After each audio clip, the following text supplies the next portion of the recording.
Hello students, once again welcome back to your one and only most trusted Gyanjyoti coaching center. তো students আজকের ভিডিওতে আলোচনা করব তোমাদের সাথে অ্যান্টি ক্লাইম্যাক্স নিয়ে। এর আগের ভিডিওতে পার্ট নাম্বার 3 তে আমি আলোচনা করেছিলাম তোমাদের সাথে ক্লাইম্যাক্স সম্পর্কে, ক্লাইম্যাক্স কি সমস্ত কিছু নিয়ে আলোচনা করেছিলাম। সেখানে ল্যাডারের অর্থাৎ সিঁড়ির একটা एग्जांपल দিয়েছিলাম, সুন্দর করে বুঝিয়েছিলাম। কিন্তু সেখানে আজকের ভিডিওতে ল্যাডারের एग्जांपलটাই আবার নেব, ঠিক আছে? ল্যাডার বলতে বোঝাচ্ছে সিঁড়ি, ঠিক আছে? সেই एग्जांपलটাই আবার নেব এবং অ্যান্টি ক্লাইম্যাক্স আমি তোমাদের আজকের ভিডিওতে একদম জলের মতো স্পষ্ট করে বুঝিয়ে দেব, যাতে পরীক্ষার সময় আসলে যাতে বুঝতে পারো এবং লিখতে পারো যাতে, ঠিক আছে? এবং কিভাবে পরীক্ষার সময় লিখবে সমস্ত কিছু নিয়ে কিন্তু আলোচনা করব, দুটো एग्जांपलের মাধ্যমে পুরো জলের মতো ক্লিয়ার করে বুঝিয়ে দেব।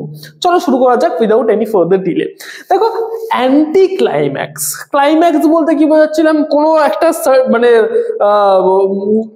মানে ওয়ার্ডস অর আইডিয়াস আর arranged in ascending order of ইম্পর্টেন্সের বেসিসে অ্যাসেন্ডিং অর্ডারে সাজানো হতো ক্লাইম্যাক্সে, ঠিক আছে? কি হতো, সব থেকে বেশি মানে কম ইম্পর্টেন্ট যেটা সবার ফার্স্টে বলা হতো, তারপরে যেটা বেশি ইম্পর্টেন্ট তারপরে বলা হতো, তারপরে সব থেকে বেশি যেটা ইম্পর্টেন্ট সবার লাস্টে বলা হতো। কিন্তু ইন অ্যান্টি ক্লাইম্যাক্স, ঠিক আছে, the climax, the opposite of climax is anti climax. ক্লাইম্যাক্সের অপোজিট, তার মানে কি সব থেকে বেশি ইম্পর্টেন্ট যেটা সেটা হচ্ছে ফার্স্টে বলা হবে। ল্যাডার যদি আমি এটাকে ধরি, সব থেকে বেশি ইম্পর্টেন্ট যেটা সেটা হচ্ছে ফার্স্টে বলা হবে, ঠিক আছে? সেকেন্ডে বলা হবে, তারপরে বেশি যেটা ইম্পর্টেন্ট সেটা সেকেন্ডে বলা হবে, এবং সব থেকে বেশি ইম্পর্টেন্ট যেটা সেটা কি বলা হবে, থার্ডে বা লাস্টে বলা হবে, হচ্ছে সব থেকে বেশি ইম্পর্টেন্ট। একটা এক্সাম্পলের মাধ্যমে বোঝাচ্ছি। সাপোজ ফর এন এক্সাম্পল, একটা প্রচন্ড পরিমাণে ঝড় আসলো, ঠিক আছে? ভগবান না করুক হোক এরকম তোমাদের সাথে, প্রচন্ড পরিমাণে একটা ঝড় আসলো, তুমি তোমার গোটা পরিবার শুদ্ধ সমস্ত যা যা ছিল সমস্ত কিছু হারিয়ে ফেললে, ঠিক আছে? বাংলায় একটা আমাদের ওয়েস্ট বেঙ্গল বোর্ডের আন্ডারে যারা পড়াশোনা করছো আর কি, মানে করেছিলে আর কি, ইয়েতে তোমাদের ভাত নামে একটা গল্প ছিল, উৎসব নাইয়া, সেখানে তার যে মানে সমস্ত যে কি বলবো, তার ওয়াইফ তার মেয়ে সমস্ত কে হারিয়ে ফেলেছিল শুধুমাত্র একটা বন্যার কারণে। সাপোজ এরকম একটা বন্যা চলে আসলো, এরকম ঝড় চলে আসলো, সেখানে কি হলো, তুমি সমস্ত কিছু হারিয়ে ফেললে, ঠিক আছে? এইবার কি হচ্ছে, তুমি এখন কোনো একজনকে বলছো যে জানিস আমি আমার যে কাহিনী সেটা আজকে তোকে বলবো, আমি ঝড়ের মধ্যে আমার মাকে হারিয়ে ফেলেছি, আমার গোটা পরিবার হারিয়ে ফেলেছি, আমি আমার হ্যাঙ্কারচিফ অর্থাৎ রুমাল হারিয়ে ফেলেছি। হ্যাঁ, হ্যাঙ্কারচিফ, রুমাল হারিয়ে ফেলছিস? তোর মাকে হারাইছিস, ঠিক আছে, তোর বোনকে হারাইছিস, ঠিক আছে, তোর সমস্ত ফ্যামিলিকে হারাইছিস, হ্যাঙ্কারচিফকে হারাইছিস, এটার জন্য তোর এত হাস্যকর একটা পরিস্থিতি সৃষ্টি হবে। কি রে ভাই, কি বলে রে ভাই, হ্যাঙ্কারচিফ হারাই ফেলছে, এটার জন্য এত দুঃখ? একটা হাস্যকর পরিবেশের সৃষ্টি করার জন্য কিন্তু এই অ্যান্টি ক্লাইম্যাক্সটা কিন্তু আমাদের এখানে ইউজ করা হয়, ঠিক আছে? কি ডেফিনেশনটা একটু আমি বুঝি, তাহলে বুঝতে পারবো। কি বলেছে দেখো, দেয়ার ইজ আ সাডেন ফল, ঠিক আছে, from the lofty to mean thought, বলছে একটা সাডেন ফল হবে, লফটি অর্থাৎ বড় একটা থট থেকে মিন থট, ন্যারো একটা থটের মধ্যে ট্রান্সফার হবে। প্রথমে কি বললাম, আমি আবার মাকে হারিয়ে ফেলেছি ঝড়ে, লফটি আইডিয়া, আমার মাকে, দুঃখজনক একটা ব্যাপার, লফটি আইডিয়া, মাকে হারিয়ে ফেলেছি, ঠিক আছে, আমার পরিবারকে হারিয়ে ফেলেছি, ঠিক আছে, আমার হ্যাঙ্কারচিফকে হারিয়েছে, সব থেকে মিন একটা লফটি থটের মধ্যে ট্রান্সফার হলো। দেখো একদম শুরুর থেকে, মাকে হারিয়ে ফেলেছি, পরিবার হারিয়ে ফেলেছি, সমস্ত জিনিসপত্র হারিয়ে ফেলেছি, আমার হ্যাঙ্কারচিফ হারিয়ে ফেলেছি, লফটি আইডিয়া থেকে মিন আইডিয়াতে মানে একটা সাডেন ফল হলো, ঠিক আছে? একটা ফল হয়, সাডেন ফল। কিসের জন্য? ইন অর্ডার টু, কিসের জন্য? In order to excite laughter or ridicule, একটা হাস্যকর পরিবেশের সৃষ্টি করার জন্য, একটা হাসি ক্রিয়েট করার জন্য, রিডিকুল লাফটার ক্রিয়েট করার জন্য কিন্তু এই জিনিসটা করা হয়, ঠিক আছে? এই অ্যান্টি ক্লাইম্যাক্স কিন্তু ইউজ করা হয়। বোঝা গেল বিভিন্ন যে রাইটার্স গুলো রয়েছে, প্লে রাইটাররা যারা রয়েছে, সমস্ত এই অ্যান্টি ক্লাইম্যাক্স কিন্তু এর জন্য ইউজ করে থাকে। দুটো এক্সাম্পল দেব। হি লস্ট হিজ ওয়াইফ, সে তার বউকে হারিয়ে ফেলেছে, ঠিক আছে? ওগো গিন্নি আমার, কোথায় তুমি, ঠিক আছে?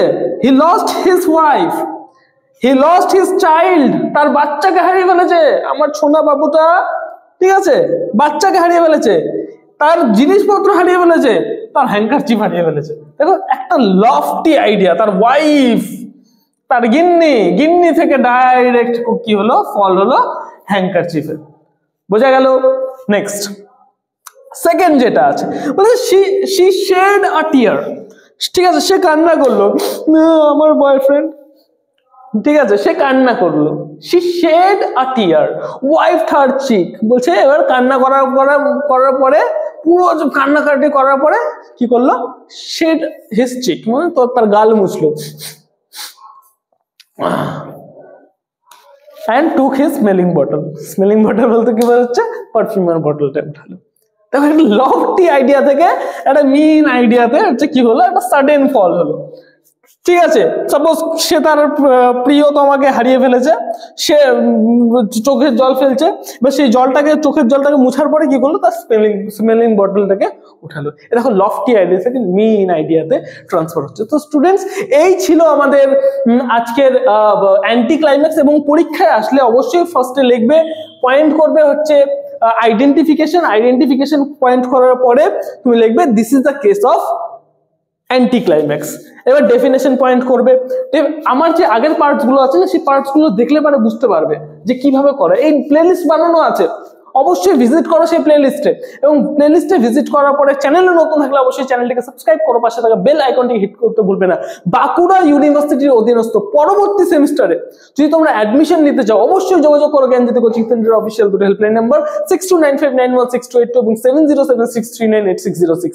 এই দুটো নম্বরে যোগাযোগ করতে পারো। তোমাদের সমস্ত নোটস পত্র খুবই কেয়ার করে কিন্তু তোমাদের সমস্ত নোটস পত্র কিন্তু আমরা কিন্তু তৈরি করি।